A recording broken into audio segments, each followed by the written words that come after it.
Apa tadi kalimatnya Hanif? Yang mana? Harta, keberkahan. Orangnya Sebaik-baik harta adalah berada di tangan orang soleh. Sebaik-baik harta. Pemaknaanku adalah keberkahan harta tuh ya bergantung sama tingkat keimanan seseorang gitu akhirnya. Ada ini kisah cerita Gus Bah. Bentar, aku mau iniin sih. Itu tuh kalimatnya mungkin di belahan ilmu lain. Kalau kita ini, yang aku suka selalu bilang ke kantor, baca buku Secret Millionaire Mind Harv Eker. dari Harv Eker. Dari Itu Harv kan sebenarnya ilmu yang mengatur bagaimana kita melihat harta ya. Which itu correlated banget sih dengan yang tadi Ubay bilang.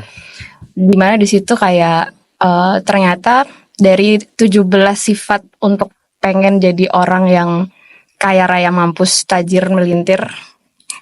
Kenapa sih bahasanya harus tajir melintir gitu? Itu salah satu poinnya adalah membuat bagaimana seseorang kalau mau kaya itu harus Boleh. Boleh ya? Iya.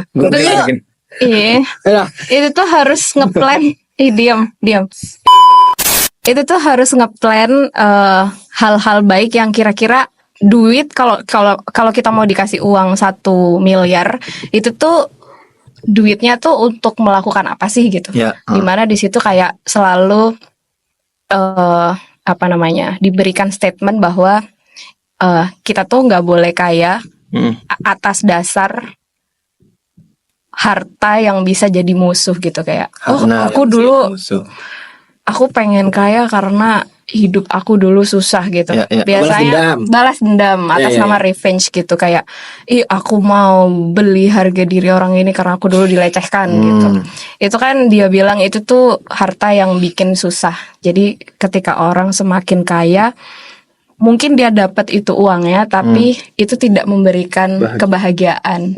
Which kalau di buku itu kayak ditulisnya, ya kalau kamu mau kaya yang beneran abundance gitu, kekayaannya harus di set sejak awal. Ini tuh bukan untuk diri kamu sendiri, bahkan itu kalimatnya kan kayak ini tuh bukan untuk lavish style tas, terus mobil gitu-gitu, tapi dia ngasih point out di situ sih kayak contohnya kayak Bill Gates. Yang gitu-gitu mereka bikin kaya untuk riset misalnya, bikin kaya untuk mengentaskan malaria gitu-gitu. Jadi waktu itu ini Gus Bah cerita, Imam Syafi'i itu kan berguru ke Imam Malik. Ya, intinya waktu itu udah selesai lah, ibaratnya kayak lu udah kelar. Imam siapa? Imam Syafi'i. Imam Syafi'i itu waktu itu masih muda, dia emang pinter gitu kan, dari pengen ada orang yang dia belum akil balik udah ngajar di Masjidil Haram tuh Imam Syafi'i itu. Saking pintar. Udah hafal kitab Muwatta. Ya, Muwatta itu kan kitabnya Imam Malik. Terus dia intinya Imam Malik ini bilang waktu itu Syafi'i masih muda, masih yang semangat anak muda. Terus ini kalau cerita Gus Bah ya, bisa dicari guys YouTube-nya.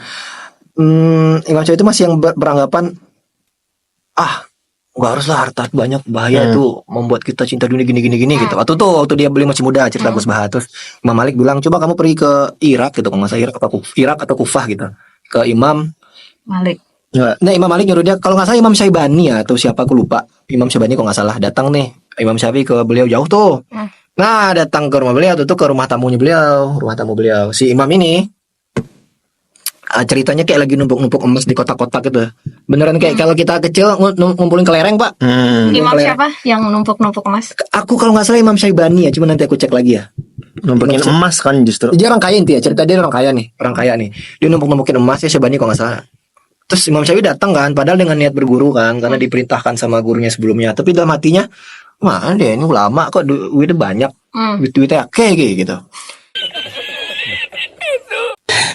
Kok emasnya banyak? Dia numpuk-numpukin kotak gitu loh. Lanjut. Nah si imam ini mungkin udah intuisi udah tajam kali ya, intuisi Pak Tuwo ya. Tahu dia ini anak muda ini nggak suka nih sama gua gitu. Karena gua duit banyak. Gak ada duit banyak. Terus dia intinya imam nih bilang gini, si Imam Syaibani bilang ke Imam Syafi'i, gimana kalau nih aku punya duit banyak nih, sekotak-kotak emas. Aku kasih nih ke orang yang suka maksiat. Gimana menurutmu? Terus kata Imam Syafi'i muda, janganlah kalau dirimu kasih ke orang yang suka maksiat nanti dipakai mabok. Jadi dipakai aneh-aneh buat party, ngundang orang suka party gitu. Oh iya kalau gitu udah aku kasih ke orang soleh aja. Ya bagus gitu. Tiba-tiba di situ Imam Syafi'i sadar, oh bener ya gitu. ada gunanya juga kita kalau megang harta tuh orang baik yang megang harta gitu. Yang kata Adik Bay tadi. Soalnya kalau orang maksiat megang harta nanti wow nanti. Wow. Tapi kayaknya jadi endemik gitu deh di umat muslim tuh kalau nggak boleh orang cinta sama harta gitu. Sepakat. Ya nggak sih, jadi endemik yang menurut gue itu penyakit yang mesti dibongkar dari akarnya sih. Sepakat. Gini loh. Kenapa jadi endemik? Kenapa jadi endemik? Menurut lu?